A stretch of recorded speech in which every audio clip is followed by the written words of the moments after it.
Ardat Yakshi, Demon of the Night Winds, are Asari suffering from a genetic disorder preventing conventional melding of nervous systems during mating. Instead, Ardat Yakshi electrochemically ravage their partner's nervous systems, in extreme cases leaving victims as vegetative invalids or corpses. Asari psychologists regard this incapability for mental fusion as preventing the development of empathy, leading to psychopathy. There is no known cure. The disorder generally begins in infancy, reaching full pathology during maiden adolescent sexual development.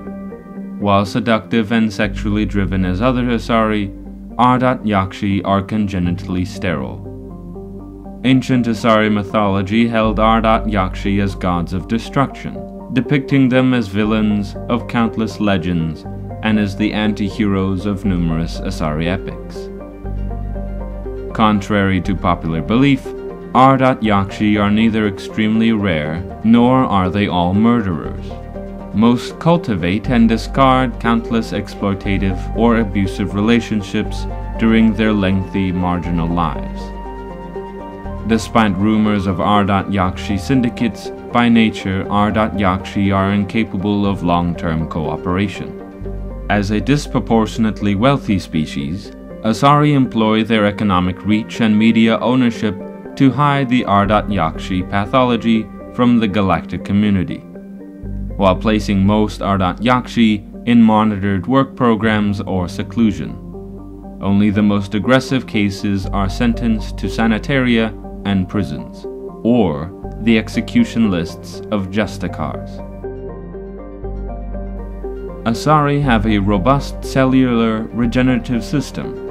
While they do not heal faster than other species, Asari are known to reach 1,000 years of age. Although Asari have one gender, they are not asexual. An Asari provides 2 copies of her own genes to her offspring. The second set is altered in a unique process called melding. During melding, an Asari consciously attunes her nervous system to her partner's, sending and receiving electrical impulses directly through the skin. The partner can be another Asari, or an alien of either gender. Effectively, the Asari and her partner briefly become one unified nervous system. This unique means of reproduction is the reason Asari are talented biotics. Their evolved ability to consciously control nerve impulses is very similar to biotic training. Asari believe that their offspring acquire the best qualities of the father from the melded genes, but evidence is anecdotal. Asari pass through 3 climacteric life stages, marked by biological and physiological changes. The maiden stage begins at birth and is marked by the drive to explore and experience. Most young Asari are curious and restless. The matron stage of life begins around the age of 350, though it can be triggered earlier if the individual melds frequently. This period is marked by a desire to settle in one area and raise children. The matriarch stage begins around 700, or earlier if the individual melds rarely. Matriarchs become active in their community as sages and counselors, dispensing wisdom from centuries of experience. While each stage of life is marked by strong biological tendencies, individuals do make unexpected life choices. For example, there are maidens who stay close to home rather than explore, matrons who would rather work than build a family, and matriarchs who have no interest in community affairs. Because of their long lifespan, Asari tend to have a long view, not common in other races. When they encounter a new species or situation, the Asari are more comfortable with an extended period of passive observation and study rather than immediate action. They are unfazed that some of their investments or decisions may not pay off for decades or centuries. Matriarchs can seem to make incomprehensible decisions, but their insight is evident when their carefully laid plans come to fruition. In interstellar relations, this long view manifests in an unspoken policy of centrism. The Asari instinctively seek to maintain stable balances of economic, political, and military power. Traditionally, Asari spread their influence through cultural domination and intellectual superiority. They invite new species of advanced development to join the galactic community, knowing that their ideals and beliefs will inevitably influence the existing culture. Asari came late to the concept of world government. For centuries, their home world of Thessia was dotted with loose confederacies of great republican cities. The closest earthly equivalent would be the ancient Mediterranean city-states. Since the Asari culture values consensus and accommodation, there was little impetus to form larger principalities. Rather than hoard resources, the Asari bartered freely. Rather than attack one another over differing philosophies, they sought to understand one another. Only in the information age did the city-states grow close. Communication over the internet evolved into an electronic democracy. Asari have no politicians or elections, but a freewheeling, all-inclusive legislature that citizens can participate in at will. Policy debates take place at all hours of the day, in official chat rooms and forums moderated by specially programmed virtual intelligences. All aspects of policy are open to plebiscite at any time. In any given debate, the Asari tend to lend the most credence to the opinion of any matriarchs present, nearly always deferring to the experience of these millennia-old wise women. Achieving consensus through public debate may take too long in a crisis. In cases where prompt, decisive action is required, the Asari defer to the wisdom of local matriarchs.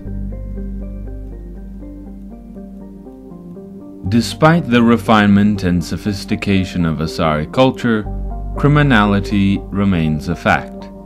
The Asari solution to the most vicious and destructive criminal element is the Justicar order. Justicars are an Asari class of virtually untouchable extrajudicial executioners, operating almost exclusively within Asari territory. In the last decade alone, Justicars have smashed dozens of criminal rings inside Asari territory, operated by Asari and non-Asari alike. Their methods range from subtle where possible to brutal where necessary.